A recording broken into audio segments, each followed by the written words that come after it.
Madame la députée, Madame la présidente du conseil départemental, Monsieur le président de la communauté des communes des Pyrénées-Audoises, Madame, Monsieur les conseillers départementaux, Monsieur le vice-président national et président départemental des maires ruraux de France, Mesdames et Messieurs les élus, Mesdames et Messieurs, je suis très heureux de vous accueillir ce jour à Campagne-sur-Aude pour une journée d'échange organisée par Médecins du Monde autour du thème, au sens large, des problématiques de santé dans le monde rural.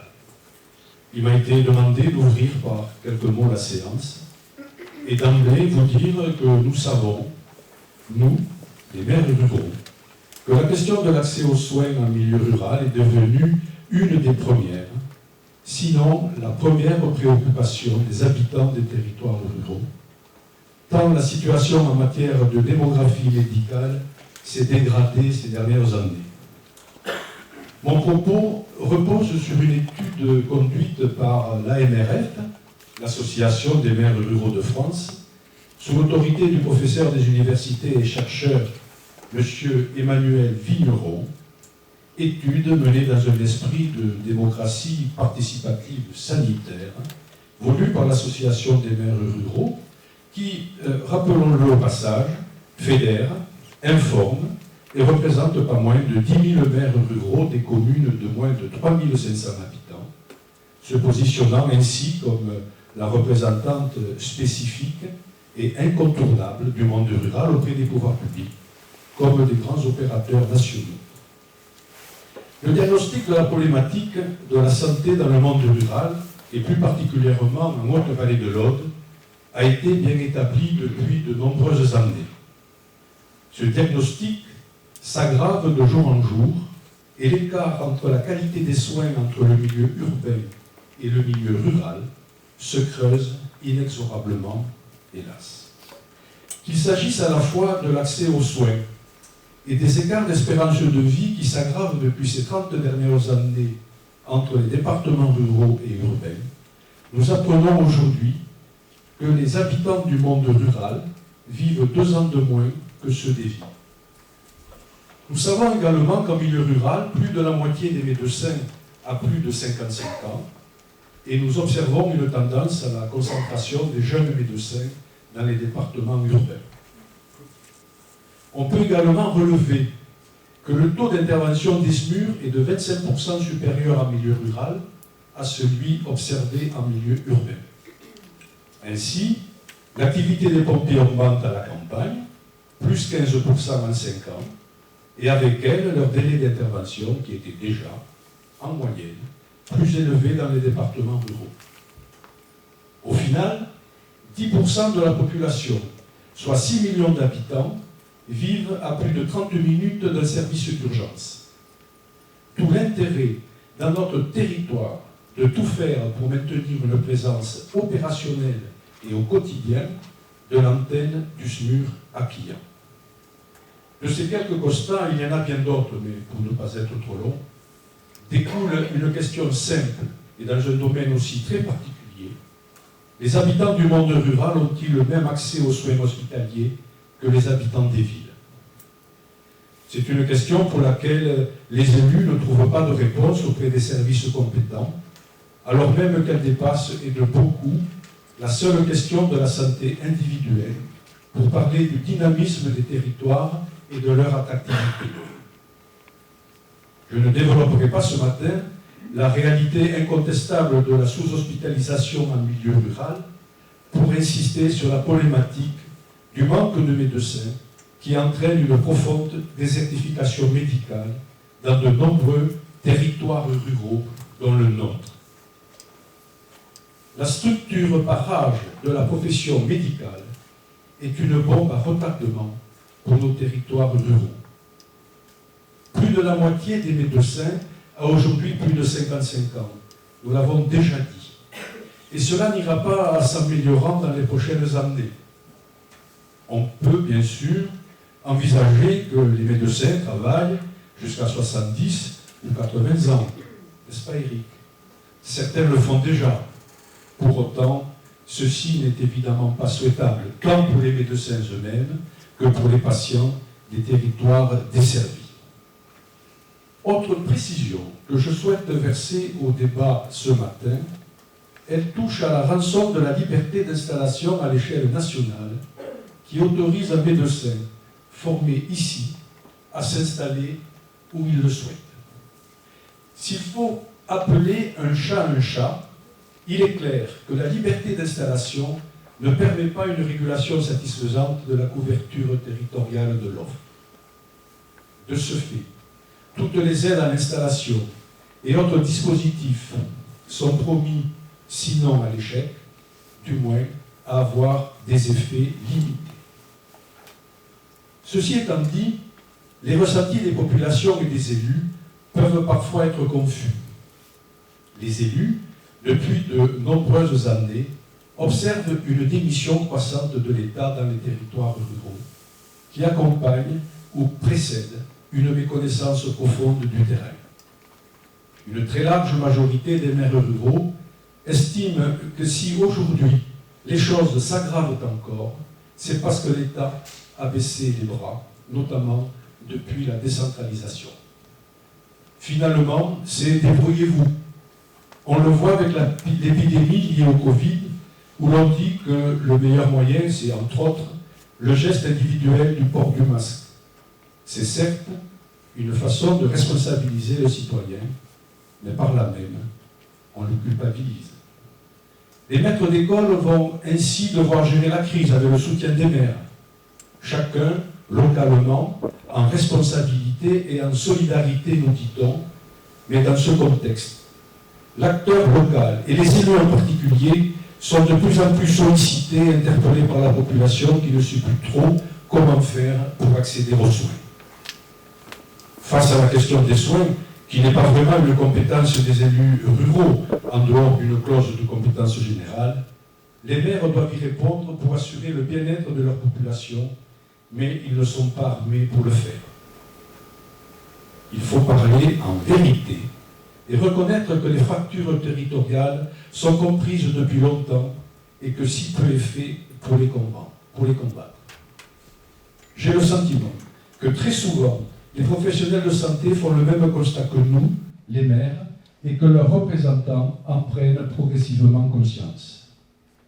Nos interpellations ne sont pas contre les médecins, vous l'avez bien compris, mais au contraire, elles peuvent servir les mêmes convictions. Beaucoup de maires ruraux estiment que face au principe sacré de la liberté d'installation, l'État a décidé de ne pas organiser un service de santé à l'image du système à dominante publique qui existe dans l'enseignement. À l'inverse, c'est le système privé qui domine. Or, la période de crise sanitaire illustre la nécessité d'avoir un maillage de soins performant sur tout le territoire et que cela soit bénéfique à tous. Pour terminer, reconnaissons que la problématique de la santé en milieu rural est un enjeu de société majeur. Les compétences des élus en matière de santé sont certes faibles, mais leur légitimité à en faire un sujet transversal aux problématiques d'inégalité territoriale est particulièrement évidente. Vous avez bien compris que mon propos ne visait pas ce matin à opposer ville et campagne en comparant la qualité de vie des uns et la qualité des soins des autres, mais de faire entendre et comprendre. Et je sais que beaucoup le comprennent, que l'offre de soins en milieu rural joue un rôle d'amortisseur particulièrement utile à la société tout entière.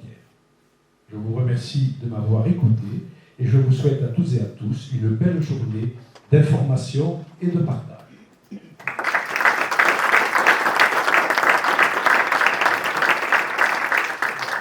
Madame la députée, Monsieur le maire, Monsieur le représentant des maires ruraux, Mesdames et Messieurs les conseillers départementaux, Monsieur le président de l'SPAL, Monsieur le directeur de l'SPAL, donc ex-médecin du monde et actuel Action contre la faim. C'est cela, monsieur? Merci d'être là. Mesdames et Messieurs les professionnels et les bénévoles. Je vous dirais tout d'abord très simplement le plaisir qui est le mien de participer à une partie de cette journée organisée autour d'un thème ô combien important à vos yeux, mais aux yeux de la collectivité que je représente également. Vous remercier, médecins du monde, de l'avoir pensé. Nous travaillons avec vous depuis quelques années déjà. Et vous êtes une des illustrations de notre volonté d'aller vers des publics éloignés. Ces publics éloignés qui sont au cœur des missions du conseil départemental. Nous avons une volonté politique affirmée d'accompagner l'accès aux soins. Pour différentes raisons. Tout d'abord parce que le département est une collectivité de proximité, une collectivité où effectivement l'échelon communal a toute sa place et la proximité est vraiment ce que j'appelle l'ADN de notre collectivité. Ici, ça se traduit par, je viens de le dire, le lien que nous avons avec Médecins du monde, notamment. Mais plus largement, par la volonté qui est la mienne, mais celle aussi du Conseil et des élus que je représente, d'adapter nos politiques publiques à la réalité de chaque territoire, à la spécificité des acteurs et aux projets qu'ils portent, dans l'intérêt des populations qui y vivent. Ce n'est pas facile. Et pourtant, cette volonté nous anime. Et pour ceux qui ont pu y avoir accès, c'est dans cet esprit que nous avons élaboré notre schéma unique des solidarités, qui est notre feuille de route pour les 5 années à venir en matière de politique sociale. Évidemment que lorsque nous avons travaillé à la co-construction de ce schéma, la question de l'accès aux soins est montée. Ça a été dit, très bien dit, c'est une préoccupation majeure des Français, naturellement des Audois. Alors, cette question ne nous était pas étrangère. Nous avons des services de la PMI, nous avons notamment un bus PMI qui apporte des solutions de consultation, bon, peut-être de façon insuffisante, j'en ai conscience, mais c'est quand même un premier pas. Donc, au-delà de cette première feuille de route qu'était le schéma, qu'est le schéma des solidarités, la volonté s'est très vite imposée d'aller un peu plus loin sur l'accès aux soins. Et donc, nous avons réfléchi, construit ce que j'appelle, moi, une boîte à outils. Pourquoi une boîte à outils? Parce que dans le domaine des solutions, des propositions dans l'accès aux soins, comme d'ailleurs dans d'autres champs, je ne pense pas qu'on puisse arriver dans des territoires avec une solution toute trouvée. Mais chaque territoire doit pouvoir proposer la sienne, évidemment. Et donc, nous, dans notre idée de cette boîte à outils, c'était ça. Dans les propositions ou les solutions qu'on avait, y en a-t-il une que nous avons? Y en a-t-il une qui peut intéresser ce territoire?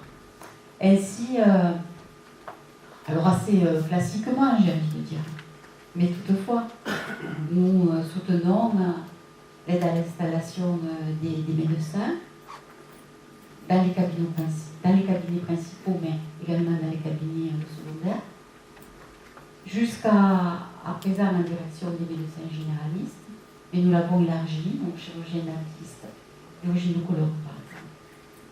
Nous incitons les internes à venir dans nos territoires, là aussi avec des dispositifs d'aide financière pour le logement ou les déplacements. Ce n'est pas facile, vous le savez. Là, on rentre sur notre débat de l'attractivité de nos territoires et de la formation de ces internes qui choisissent finalement de rester là où ils sont formés. Nous avons également des bourses pour des étudiants en fin de formation, conditionnées naturellement à leur installation dans notre département. Nous avons ouvert la possibilité, parce que je crois beaucoup par ma formation initiale, à des financements de formation des infirmières en pratique avancée. Excusez-moi, dans une autre vie, j'étais directrice de l'école d'infirmière. Permettez-moi de penser que les infirmières en pratique avancée ont leur place dans les solutions à venir. Enfin, nous intervenons sur l'investissement, qu'il s'agisse de construction de maisons de santé pluridisciplinaires ou, dans le nouveau plan, des financements d'outils de téléconsultation, les fameuses cabines de e-consultation, ou l'acquisition de chariots de téléconsultation. Tout ça est mis à disposition des territoires qui veulent s'en emparer. Bien sûr que ces outils ont vocation à évoluer et bien sûr que nous adapterons les contours de nos actions à l'évolution des projets des territoires. C'est vrai que je suis très attentive, nous sommes très attentifs à la façon dont des outils, des dispositifs de coordination comme les CPDS se développent dans les territoires, ainsi que les projets de santé que portent les professionnels. Je terminerai un petit propos en vous disant que nous sommes très vigilants aux traductions du Ségur de la santé sur nos territoires. Dans quelques jours, je crois même que c'est aujourd'hui, le 7 octobre, si je ne me trompe pas, nous avons fait une réunion décisive sur l'arbitrage des subventions indirectes, des investissements structurants de notre territoire. Comptez sur moi pour faire entendre la voix de notre département, pour que nos établissements sanitaires et médico-sociaux bénéficient d'aides significatives.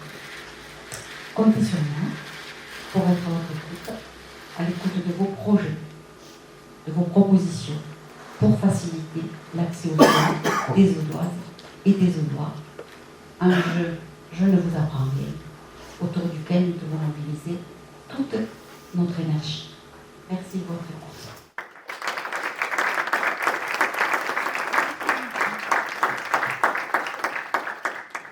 Madame la Présidente du Conseil départemental, Monsieur le Président des maires ruraux de l'Aude, Messieurs et Mesdames les conseillères départementales, Messieurs et Mesdames les maires, Messieurs et Mesdames les médecins du monde, Président, Directeur, Monsieur le Président de la CPAM, Monsieur le Directeur de la CPAM, Mesdames et Messieurs, je veux d'abord vous remercier de votre invitation à laquelle je réponds non seulement avec plaisir, mais aussi avec une volonté marquée de marquer l'importance de votre action sur notre territoire. Si je ne me trompe pas, pour la Haute-Vallée, vous mobilisez 12 bénévoles pour environ 180 bénéficiaires de votre action. Vous avez décidé cette année de consacrer une journée de débat à l'accès à la santé en milieu rural et vous faites ici directement écho à l'un des problèmes mis en avant par les élus ruraux, dont vous notiez particulièrement l'importance dans votre rapport d'activité pour la Haute-Vallée en 2019. Ce problème est mis sur la table depuis des années, il a occupé les majorités successives sans réponse satisfaisante de notre point de vue. L'élu que je suis porte ces sujets de la santé dans le monde rural à la Commission des Affaires sociales de l'Assemblée nationale depuis 2017. Et la patiente que je suis, de temps en temps, c'est les déplacements qu'il nous faut faire pour accéder aux plateaux techniques nécessaires aux soins de certaines maladies et au cancer particulièrement. Si on ajoute l'isolement géographique, la précarité sociale, nous avons un portrait sombre de certaines zones de notre territoire en matière de santé. l'INSEE nous informe que 98% de la population réside à moins de 10 minutes du généraliste le plus proche en 2016. Mais les disparités d'accès existent malgré tout. Elles sont liées à la différence marquée selon le type d'espace. Plus on s'éloigne des pôles, plus le soin s'éloigne. Pour nous, élus de la ruralité, à Paris, il faut convaincre. Ici, il faut agir concrètement, alors que le nombre des médecins diminue. 120 départs à la retraite prévus dans les 5 ans. Et que le renoncement aux soins atteint plus de 37%. Notre responsabilité est de travailler ensemble pour trouver des solutions. Mon engagement de député m'a permis de lancer à cet égard des actions sans doute bien modestes, mais que je veux croire utiles et innovantes pour notre territoire. En soutenant le développement, par exemple, du mobile, je veux que l'on rapproche la prévention des femmes rurales, géographiquement, mais aussi socialement. Alors, je partage votre conviction. La santé passe par une meilleure connaissance des droits pour les personnes en difficulté. Notre département est l'un des plus pauvres de France. C'est un enjeu primordial. Le passage du mobile dans une commune, ce n'est pas seulement déplacer un plateau technique, c'est dire aux femmes qu'elles ont le droit d'accéder à la prévention. C'est leur permettre de prendre conscience que leur corps mérite autant d'attention que celui des personnes proches de grands centres, bien équipés et pourvus de professionnels en nombre suffisant. C'est la même démarche que je mène avec la prévention pour les personnes en situation de handicap. Médecins du Monde promeut la fonction de médiation en santé pour permettre une réappropriation par chacun de cette santé. C'est un travail fondamental. Vos débats vont aborder la question des enjeux. Pour moi, c'est d'abord le droit à la santé, droit fondamental, garanti dans notre bloc de constitutionnalité et présent dans le texte constitutif de l'OMS. C'est ainsi le principe d'égalité que l'accès à la santé garantit aussi par-delà les précarités. C'est aussi un enjeu d'attractivité de nos territoires pour de nombreux couples avec des enfants. Il faut ici changer les regards sur nos territoires ruraux. La dynamique géographique et démographique de nos territoires depuis quelques années laisse entrevoir un rééquilibrage avec le monde urbain. Mais elle n'occulte pas un vieillissement de certaines zones rurales qui conduit à une demande plus grande en matière de santé de proximité, qui structure aussi la pratique des personnels de santé dans ces zones. Ma conviction est qu'avant tout, le premier sujet est quand même celui du nombre de praticiens. Encadré par un numerus clausus qui a été trop longtemps ignorant de l'avenir, du remplacement générationnel nécessaire. La moyenne d'âge des médecins le prouve, nous en payons collectivement la facture. Il suffit de reprendre les chiffres de l'INSEE en 2018, près d'un médecin en exercice sur 2 à plus de 55 ans, vous l'avez dit. Dans certaines spécialités, il faut plus de 6 mois pour obtenir un rendez-vous et se déplacer loin parce que le plateau technique a été éloigné du fait des politiques de restructuration de la présence hospitalière. C'est inacceptable. Depuis plus de 10 ans, la télémédecine est mise en avant. Le gouvernement travaille au déploiement des infrastructures numériques dans la ruralité pour permettre des avancées. Bien sûr, c'est indispensable, notamment au développement de la collaboration des professionnels de santé par le numérique. Pour les patients, c'est évidemment nécessaire. Mais la télémédecine ne répondra pas à la nécessité de l'auscultation physique et nous continuerons à avoir besoin de médecins et de temps médical disponible. La priorité est de former des médecins et d'en avoir assez. Outre la télémédecine, dès 2017, le gouvernement avait aussi avancé d'autres pistes pour renforcer l'offre de soins dans les zones rurales, aider l'installation en zone de tension par des aides conventionnelles, mais aussi par la redéfinition de zonage qui nous permettent d'identifier les besoins dans chaque territoire, en médecine générale et pour les spécialités. Nous avons aussi lancé le chantier du partage d'exercices entre les structures hospitalières et ambulatoires en zone sous-dense. Seulement 12% des praticiens ont fait le choix d'un exercice mixte en cumulant les activités salariées et libérales. Attirer les jeunes médecins à une pratique à des territoires qu'ils redoutent bien souvent à tort, c'est aussi développer les coopérations entre les professionnels. Dans cette voie, il faut penser la chaîne du soin. Il n'y a pas qu'une problématique de présence de médecins. Tous les professionnels de santé sont impliqués dans l'accès aux soins. Nous pouvons ainsi, par exemple, étendre la faculté de réaliser et ou de prescrire des actes de prévention de manière très large à l'ensemble des professionnels paramédicaux, par une adaptation de leur formation. C'est par cette coopération que nos territoires retrouveront de l'attractivité pour les professionnels. Alors on pense évidemment aux infirmières, vous en avez parlé Madame la Présidente, aux infirmières en pratique avancée, aux kinés, aux pharmaciens, qui pourraient par le biais de formation à certains gestes, les effectuer à la place des médecins qui verraient ainsi leur temps libéré. Un consensus né aujourd'hui autour du geste vaccinal par exemple. L'expérience du Covid peut nous être utile ici. Cela touche au fond la question de l'organisation des professionnels de santé. C'est un sujet très difficile. Notre modèle ne répond plus correctement aux besoins.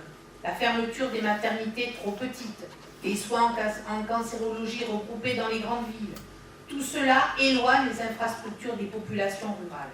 La Cour des comptes pointait en 2017 une répartition inadéquate des plateaux techniques génère à la fois une inégalité d'accès aux soins de qualité et des hausses de dépenses. Il faut repenser notre approche de manière collective.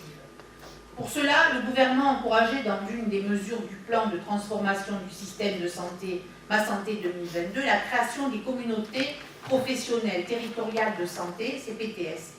Conçues pour fluidifier le parcours de santé du patient, elles regroupent les professionnels d'un même territoire souhaitant, autour d'un projet de santé, répondre à des problématiques communes, comme l'organisation des soins non programmés, la coordination ville-hôpital, l'attractivité médicale du territoire, ou encore la coopération entre médecins et infirmiers pour le maintien à domicile.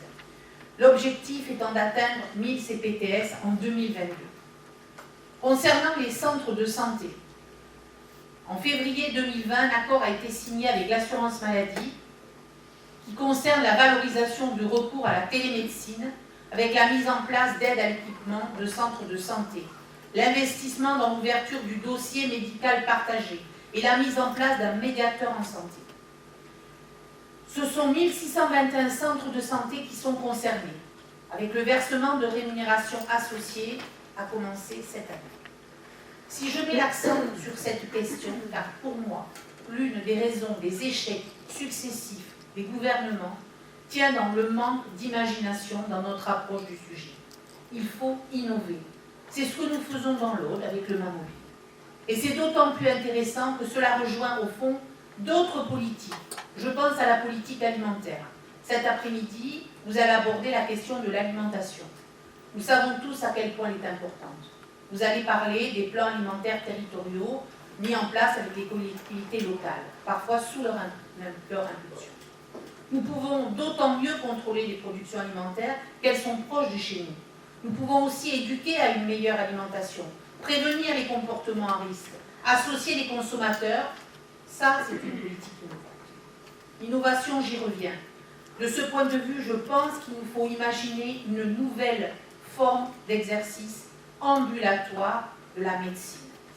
Non pas seulement expliquer qu'il faut obliger les jeunes internes à venir exercer dans les territoires ruraux, mais impliquer le déplacement d'équipes ambulatoires pluridisciplinaires. Rapprocher les praticiens des populations passe par le fait que les praticiens puissent venir dans les communes ou communautés de communes une fois par semaine, par mois, selon les spécialités. Ce sont des chantiers, des expérimentations qu'il faut mener sans tabou avec les praticiens et les patients, avec les élus et les ONG comme vous. Je vous remercie. Bonjour à tout le monde. Le temps qu'on finalise l'installation de la petite projection que je vais utiliser, quelques propos introductifs et puis quelques réactions à ce qui vient d'être évoqué. D'abord remercier l'équipe de Médecins du Monde, Cyril Jaume, David, Damien et Guy, qui sont les artisans de cette rencontre. Ça m'a outre le plaisir d'être là, j'espère de contribuer à la journée. Ça m'a donné le plaisir de découvrir du Languedoc que je ne connaissais pas. Je suis venu de Perpignan et c'était vraiment une belle découverte de passer par le col Saint-Louis. Et vous avez de la chance que Perpignan soit un petit peu loin, parce que j'ai une maison qui vient de ma mère, et je dis vous avez de la chance parce que si j'ai quelques compétences en santé publique, je suis surtout un chercheur de champignons frénétique, donc c'est suffisamment loin pour pas que je sois dangereux. Plus sérieusement, je trouve que déjà ma première impression, c'est que le niveau de représentation politique qu'il y a aujourd'hui dit des choses. D'avoir le maire, des représentants des communes rurales de France, la députée de la circonscription, la présidente du conseil départemental, ça dit des choses. Ça dit des choses sur le ressenti. Ça va être au cœur de ma présentation un peu théorique, parce que ça va permettre de mettre en perspective ce qu'on va se dire dans cette journée avec des référentiels de sciences politiques assez usuels. Mais la présence concomitante de toutes ces personnes dit des choses.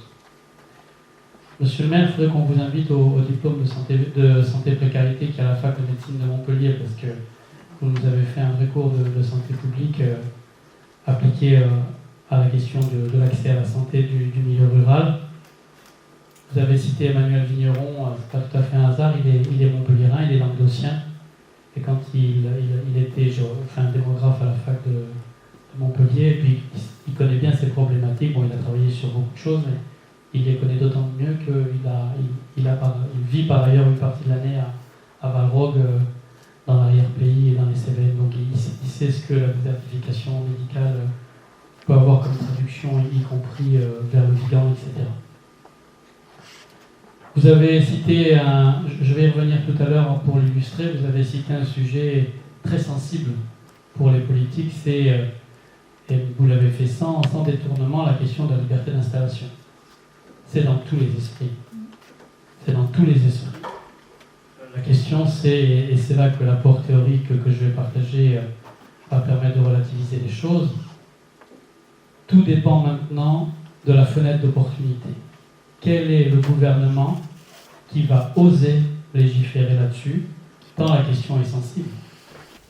200 000 médecins, leurs familles qui votent, la capacité d'influence sur l'opinion publique, il faut du courage politique. Mais c'est dans tous les esprits. Pour ne pas être trop long, faire le parallèle, mais il va être fait dans la journée, avec la psychiatrie publique, puisqu'on sait bien qu'il y a un grand parallélisme entre la situation de la médecine générale et la situation de la psychiatrie publique, parce que la psychiatrie publique, qui, rappelons-le, est le seul exemple de politique hospitalière qui, depuis la sectorisation de la Deuxième Guerre mondiale, avait pour ambition une forme d'aménagement du territoire par la mise en place d'un certain nombre de CMP, de CATTP. Donc, c'est la seule spécialité médicale hospitalière qui s'est préoccupée, pour plein de raisons complexes, on y reviendra tout à l'heure, de maillage territorial.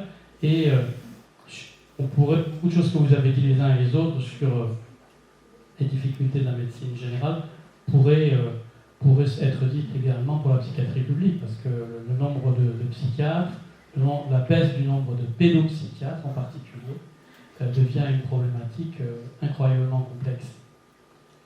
On pourrait faire aussi le parallèle, mais ce n'est pas le sujet aujourd'hui, mais quand même on ne peut pas ne pas évoquer le parallèle. On sait très bien qu'en matière d'aménagement du territoire sur la médecine générale, on a deux problèmes majeurs, que sont le milieu rural isolé et les quartiers en difficulté des villes. Parce que je pourrais vous dire que certaines des notions qu'on va évoquer aujourd'hui, elles sont valables dans certains quartiers comme la Villeneuve à Grenoble, etc. Donc il y a des problématiques qui sont assez proches. Voilà, donc c'est ce que je voulais vous dire en réaction à l'introduction. Donc on va évoquer aujourd'hui, pardon d'être un peu théorique, mais par expérience des diplômes santé-précarité qu'on a mis en place sous l'égide de Médecins du Monde, une des choses qu'on a appris dans ces formations, c'est que, et c'est sûrement le cas aujourd'hui, beaucoup d'entre vous avaient une bonne pratique de la question de la précarité et de l'accès aux soins des populations précaires, pas forcément nécessairement adossés à des référentiels qui sont assez usuels en sciences politiques. Donc, je ne vais pas m'attarder sur la première. Simplement, cette diapo, elle vous dit que les politiques publiques, elles doivent évoluer. Elles évoluent en permanence. Donc, vous avez la définition là de ce qu'est une politique publique. C'est un programme d'action propre à une ou plusieurs autorités publiques ou gouvernementales. Ce sont les outils et les moyens qu'on met dans tous les domaines, l'éducation, la défense, la santé, etc. Mais toutes ces politiques publiques, dans une démocratie, elles sont en continuelle évolution. Et on a pris ces dernières années un certain nombre de décisions sur le droit à l'avortement, sur la vente libre de seringues stériles pour les toxicomanes. Donc tout ça, c'est le fruit d'une évolution sociétale qui fait qu'à un moment donné, on inscrit dans le débat public et dans le débat politique l'émergence de nouvelles questions et on dit aux responsables politiques, avec des mécanismes, et la journée d'aujourd'hui y contribue, mesdames et messieurs, on a besoin que vous soyez attentifs à l'émergence de tels problèmes publics, parce qu'on a besoin que vous nous aidiez à faire prendre des lois dans tel ou tel domaine. Et ces lois vont devenir le feu vert pour les programmes d'échange de seringues stériles, le feu vert pour le droit à l'avortement dans certaines conditions. On est dans le même registre aujourd'hui. Mais ces évolutions des politiques publiques, ce n'est pas Mme Simone Veil qui se réveille un matin en disant « Tiens, je vais légaliser le droit à l'avortement ». Ce n'est pas Mme Bachelot qui se réveille un matin en disant « Il faut que je me préoccupe de la contamination chez les toxicomanes par l'échange de seringues ». Ce sont des co-constructions et les élus sont en permanence alimentés par des entrepreneurs sociaux, par des acteurs sociaux, dont le secteur associatif, mais pas que, par les experts aussi, mais dont le secteur associatif. Et c'est ce secteur associatif qui est détenteur d'informations de première main, qui va titiller les élus en disant « Je suis le président de la Fondation Abbé Pierre et j'affirme qu'il y a des problèmes de mal logement en France. Je suis le président ou la présidente de Médecins du Monde et je vous dis que la loi qui criminalise certaines pratiques de la prostitution peut être dangereuse pour les femmes. » Le secteur associatif est détenteur d'une expertise que n'ont pas les politiques publiques parce que les hôpitaux ne connaissent pas les réalités de ce qui se passe dans les squats où il y a des junkies échangent des seringues, ou ce qui se passe dans les lieux de prostitution, ou ce qui se passe dans la haute vallée de l'Aude. Donc à un moment donné, c'est bien sous l'impulsion de ces acteurs associatifs, entre autres, qu'on vient titiller les responsables politiques jusqu'à faire bouger un petit peu les lignes. Et pour que les responsables politiques bougent, il y a 3 conditions. Il faut leur mettre sous le nez la réalité des problèmes. Mais bon, dans les témoignages qu'on a eus ce matin, je pense que le courant des problèmes, il est manifestement connu par les différents représentants de haut niveau qu'on avait dans la pièce, mais ça ne va pas toujours de soi. Il faut faire émerger le problème en tant que problème public. Oui, les avortements clandestins sont responsables de milliers de morts ou d'infections gynécologiques. Il faut faire quelque chose par rapport au contrôle de ces avortements clandestins. Oui, les pratiques d'échange de seringues génèrent tel et tel problème. Il faut donc faire émerger sur la table des élus la question de la réalité des problèmes. Les élus ne bougent que quand on leur apporte un deuxième axe qui est le registre des solutions. Vous nous interpellez sur telle question, ok, mais vous avez été capable de mettre sur la table, dans votre expertise de terrain, certaines réalités. Qu'est-ce que vous me proposez ? Qu'est-ce que vous me proposez pour résoudre la situation de l'accès aux soins dans la haute vallée de l'Aude ? Et d'ailleurs, on vous fera des propositions à la fin, très concrètes, pour coller à l'intervention de ce matin. Et puis il y a le courant politique. C'est-à-dire qu'on fait bouger les lignes, on convainc des élus, de plus en plus, la question sociale, parce que les responsables politiques, en particulier les députés, sont sollicités de toutes parts. Par le monde de l'éducation qui veut faire bouger les lignes, par le monde de la santé qui veut faire bouger les lignes, par l'armée qui râle parce qu'on n'a pas atteint les 2% du PIB pour les armées, par la vie économique et qui demandent plus de moyens, etc. etc. Et donc, il y a en permanence un télescopage des questions sociales et politiques auxquelles sont confrontés en particulier les députés. Et à un moment donné, c'est quand est-ce que le tapage devient tel qu'ils décident de saisir celui-là dans la masse des problèmes qu'on leur met sous le nez pour décider de légiférer sur cette question. Et c'est ça qui se passe aussi pour la santé. Le fruit n'est pas encore tout à fait mûr. Il n'est pas encore tout à fait mûr. Il est dans tous les esprits. Et la quatrième étape, qui est la fenêtre d'opportunité, elle est presque là. Elle est presque là parce que dans une certaine mesure, le mouvement des Gilets jaunes était un symptôme de cette dissymétrie de l'offre de services en milieu rural isolé. Dans une certaine mesure, les Gilets jaunes ont aussi prospéré sur le repli des politiques publiques sur les territoires. Donc je n'appelle pas de mes voeux un deuxième mouvement Gilets jaunes, mais en tous les cas, il y avait quelque chose de cet ordre dans ce mouvement. En ce qui concerne la précarité et ce qu'on appelle la notion d'inégalité sociale de santé, pourquoi est-ce que nous ne sommes pas égaux face à la santé? Pourquoi est-ce que nous n'avons pas la même espérance de vie? Il y a trois mécanismes qui se télescopent, qui sont présentés ici de façon un petit peu théorique. On ne vit pas dans le même environnement au sens large. Et vous verrez que dans les ateliers de cet après-midi, on va traiter plus particulièrement de la question du logement et de l'alimentation comme cofacteurs qui contribuent à générer une forme d'inégalité entre nous. Selon que je sois ouvrier non qualifié du bâtiment ou ingénieur chez Hewlett-Packard, je ne vais pas vivre dans les mêmes lieux, être soumis aux mêmes nuisances, avoir accès à la même nourriture, rencontrer les mêmes difficultés dans les moyens de transport, etc.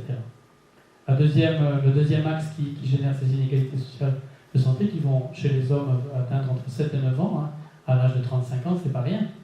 C'est la question du déficit de connaissances et d'informations, avec un mot qui émerge beaucoup, un concept qui émerge beaucoup aujourd'hui chez les gens qui travaillent en matière de précarité, qui est la notion de compétences en littératie. Je ne sais pas si ça vous parle, ces compétences en littératie, il ne suffit pas que je vous balance un prospectus en considérant que j'ai fait mon boulot parce que ce prospectus vous explique quelle marche à suivre pour accéder à un médecin généraliste quand vous êtes en milieu rural isolé. Vous ne pourrez vous saisir pleinement de l'information que je vous confère que si d'abord vous maîtrisez bien la langue, l'écriture et la lecture, mais si par ailleurs vous êtes capable de porter un regard critique sur le document que je vous ai donné, voire de me questionner dessus, d'exprimer vos désaccords. Et tout cela participe de ce nouveau concept de compétences en littératie. Et pas mal d'équipes qui travaillent sur la précarité estiment on croit délivrer de l'information, mais on la délivre à des personnes qui n'ont pas les outils pour la décoder et pour l'utiliser pleinement, vous et moi.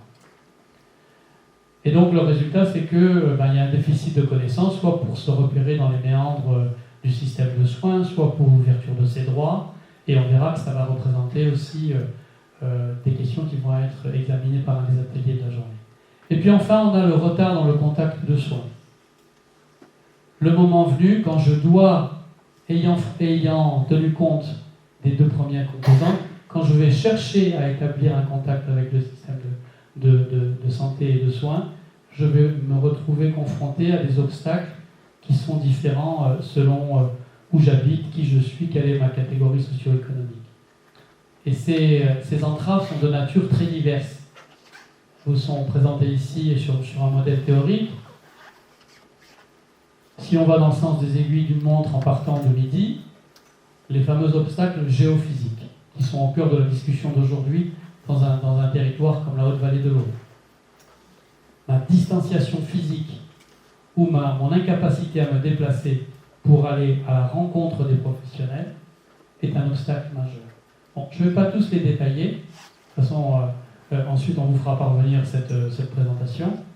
Mais j'ai surligné en jaune ce que je pense, mais ensuite, c'est vous qui allez travailler dessus, sont certainement des cofacteurs majeurs dans le cadre de la Haute-Vallée de l'Aube.